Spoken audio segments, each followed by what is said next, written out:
Bonjour et bienvenue dans ma chaîne. Aujourd'hui, je vais vous expliquer c'est quoi un carbocation, c'est quoi un carbanion et c'est quoi un carbone radicalaire. Avant de commencer, je voudrais bien vous rappeler que l'atome d'hydrogène possède un seul électron sur sa couche de valence et l'atome de carbone possède 4 électrons sur sa couche de valence.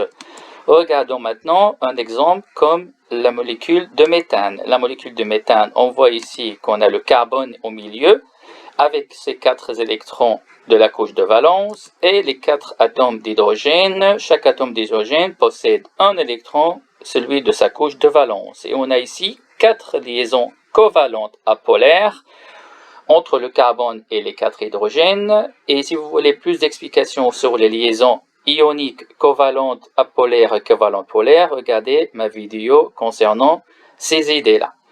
Donc, imaginons maintenant qu'on a réussi à séparer l'hydrogène en laissant derrière lui son électron, ça veut dire son propre électron.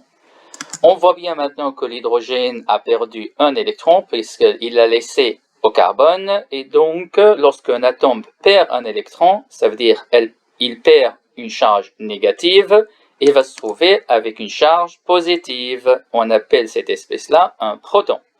Regardons maintenant le carbone. Ces deux électrons qui formaient la liaison entre le carbone et l'hydrogène, on va le repositionner. Ils forment maintenant ce qu'on appelle un doublet non-liant. Un doublet non-liant, c'est deux électrons qui se trouvent sur l'atome, mais qui ne participent pas à la formation d'une liaison. Regardons maintenant le nombre d'électrons autour de carbone. On voit bien qu'il y a maintenant 5 électrons autour de carbone. Normalement, le carbone possède 4 électrons. Donc, il a gagné un électron. Bien sûr, c'est l'électron d'hydrogène avant de partir.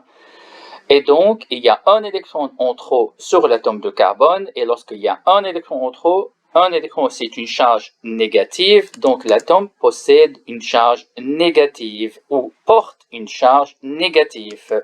Donc, maintenant, on a CH3 avec une charge négative. On a un carbone qui forme 3 liaisons et qui possède un doublet non-liant et une charge négative. On appelle cette espèce-là un carbanion. Revenons à notre état fondamental. Imaginez maintenant qu'on a réussi à arracher l'hydrogène, mais avec les 2 électrons de la liaison. Mais maintenant, avec l'hydrogène, on va repositionner ces 2 électrons pour former un doublet non-liant. On voit bien que l'hydrogène ici possède 2 électrons. Normalement, il possède un électron, donc il a gagné un électron. Donc il a gagné une charge négative et il va porter une charge négative. On appelle cette espèce-là un hydrure. Revenons sur le carbone maintenant. On voit bien qu'autour du carbone maintenant, on a seulement 3 électrons, parce que bien sûr, il a perdu son électron lorsque la liaison a été interrompue. Et on voit bien que le carbone normalement possède 4 électrons, donc l'atome de carbone a perdu un électron. Donc il a perdu une charge négative, donc il porte maintenant une charge positive. On représente cette espèce-là sous forme d'un carbone avec 3 liaisons et une charge positive. Remarquez ici, il n'y a pas un doublet non-liant. On appelle cette espèce-là un carbocation. Donc un carbocation, c'est un carbone qui forme 3 liaisons avec une charge positive. Revenons à notre espèce et imaginez maintenant qu'on a réussi à casser cette liaison entre le carbone et l'hydrogène juste au milieu. Donc chaque atome part avec son propre électron.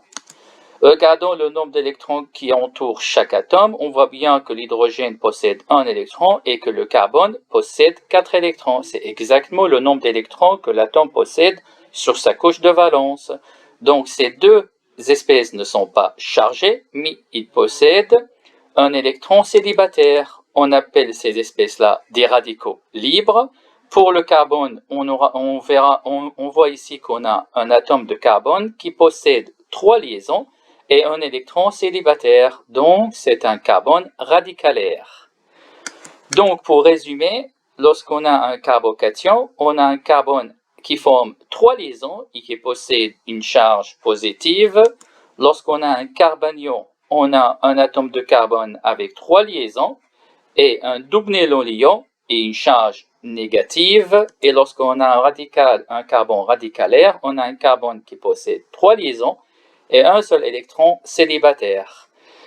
J'espère que cette vidéo vous a été utile. Si vous avez des questions, n'hésitez pas à m'écrire dans les commentaires. Bonne journée.